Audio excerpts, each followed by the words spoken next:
Assalamualaikum warahmatullahi wabarakatuh. Waalaikumsalam warahmatullahi wabarakatuh. Bagaimana keadaannya? Baik? Alhamdulillah baik, Bu. Alhamdulillah. Sebelum pelajaran dimulai, sebaiknya kita membaca doa bersama-sama terlebih dahulu. Berdoa dimulai. Bismillahirrohmanirrohim. Raditu billahi robba wa bil islami dina wa bi muhammadin nabiyya wa rasula. Rabbi zidna ilma warzuqna fahma. Amin ya rabbal alamin. Alhamdulillahirrahmanirrahim. Di sini Ibu akan menjelaskan atau meneruskan pelajaran yang kemarin. Ya, Bu. Di sini kita akan mempelajari tentang macam-macam hari kiamat. Macam-macam hari kiamat ini dibagi menjadi dua, yaitu sebutkan Mbak Ayu. Yang pertama, kiamat sugro. Ya, kiamat sugro. Kiamat sugro ini adalah kiamat kecil, yaitu berakhirnya kehidupan setiap makhluk yang bernyawa. Misalnya terjadi kematian, terjadinya musibah seperti banjir, gempa bumi, gelombang tsunami, dan masih banyak.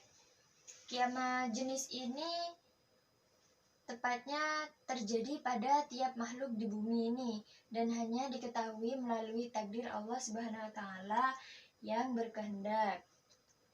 Yang kedua, sebutkan Mbak Ayu. Yang kedua, kiamat kubro.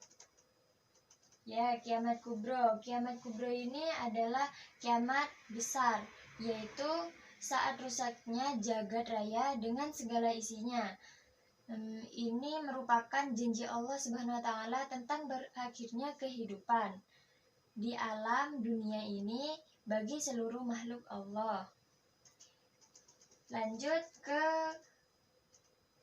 materi selanjutnya, yaitu tanda-tanda kiamat. Di sini tanda-tanda kiamat adalah dibagi menjadi dua, yaitu yang pertama sebutkan Mbak Ayu. Tanda-tanda kiamat kecil.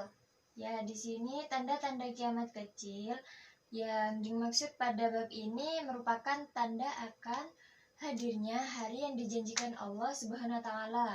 Secara umum bahwa tanda-tanda tersebut menunjukkan ke arah perubahan moral atau penurunan moralitas manusia, meskipun terlihat bahwa manusia semakin pandai dan mengalami kemajuan pada sisi keilmuan dan kecanggihan teknologi.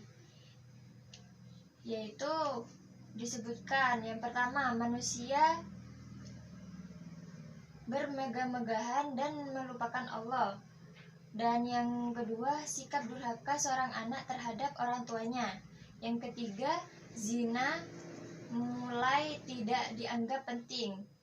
Yang selanjutnya, manusia kembali menyembah selain Allah Subhanahu wa taala. Yang terakhir, banyak ahli Al-Qur'an tetapi kelakuannya fasik. Yang B, tolong jelaskan Mbak Ayu. Tanda-tanda besar datangnya hari kiamat. Ya. Apa itu tanda-tanda besar datangnya kiamat? Yaitu terbelahnya bulan. Ya. Matahari terbit dari arah terbenamnya.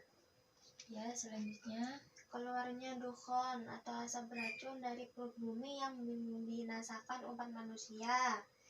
Yang keempat, seringnya terjadi peristiwa gempa bumi. Yang kelima, keluarnya hewan yang aneh dari dalam bumi. Yang keenam, keluarnya api dari dasar bumi yang membinasakan manusia. Nah, itu semua adalah tanda-tanda besar datangnya kiamat.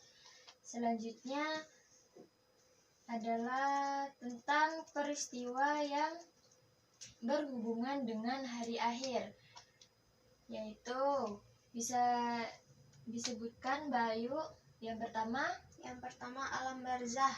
Nah, di sini alam barzah disebut alam kubur, yaitu alam yang membatasi antara alam dunia dan akhirat. Di alam barzah ini, manusia sudah dapat merasakan balasan amal baik dan buruk mereka. Yang kedua yaitu Yaumul Ba'ts. Yaumul Ba'ts. Yaumul Ba'ts ini hari kebangkitan, yaitu hari bangkitnya kembali seluruh umat manusia sejak Nabi Adam alaihissalam hingga manusia terakhir dari alam. Yang ketiga yaitu Yaumul Mahsyar. Yaumul Mahsyar ini adalah hari berkumpulnya seluruh umat manusia. Setelah dibangkitkan dari alam kubur, manusia ini digiring dan dikumpulkan di padang mahsyar, yakni tanah lapang yang datar di mana manusia akan berkumpul sesuai dengan keadaan amal dan perbuatan semasa hidupnya. Yang selanjutnya adalah Yaumul Mizan. Nah, Yaumul Mizan ini adalah hari penimbangan amal baik dan amal buruk yang dilakukan manusia selama hidupnya. Terus selanjutnya Mbak Ayu, Yaumul Hisab, Bu. yaitu Yaumul Hisab. Yaumul Hisab ini adalah perhitungan amal baik dan amal buruk yang dilakukan selama hidupnya. Pada saat seperti itu, seluruh manusia tidak akan bisa memungkiri tentang apa yang telah tertulis dalam catatan amal yang ada. Yang selanjutnya adalah Syirat. Nah, syirat ini adalah titian dari setiap manusia setelah diperhitungkan dan ditimbang perbuatan baik buruknya. Nah, syirat ini merupakan titian yang akan dilalui oleh seluruh umat manusia untuk menuju ke tempat yang ditentukan oleh Allah Subhanahu wa taala. Dan yang terakhir adalah surga dan neraka. Nah, di sini yang terakhir adalah surga dan neraka. Surga dan neraka ini adalah tempat terakhir yang diciptakan Allah Subhanahu wa taala untuk memberikan balasan atas perbuatan manusia semasa di dunia. Surga adalah tempat yang penuh dengan kenikmatan pada hari akhir kelak, disediakan oleh Allah untuk orang-orang yang bertakwa. Nah, sedangkan neraka ini adalah tempat yang penuh penderitaan dan siksaan di akhir kelak sebagai balasan perbuatan buruk bagi orang-orang durhaka kepada Allah. Nah, dari sini apakah ada yang mau dipertanyakan atau masih tidak mengerti, Mbak Ayu? Masih belum ada pertanyaan, Bu. Belum ada pertanyaan? Belum. Oh ya.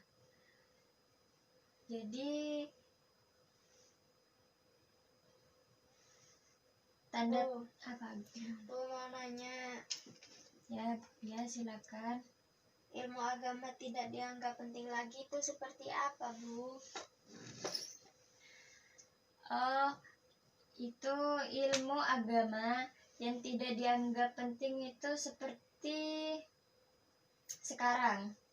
Sekarang ini banyak orang-orang atau kayak orang Islam, dia itu agamanya Islam tapi kelakuannya itu kayak orang kafir. Dia itu sering kayak umbar aurat, dia itu sering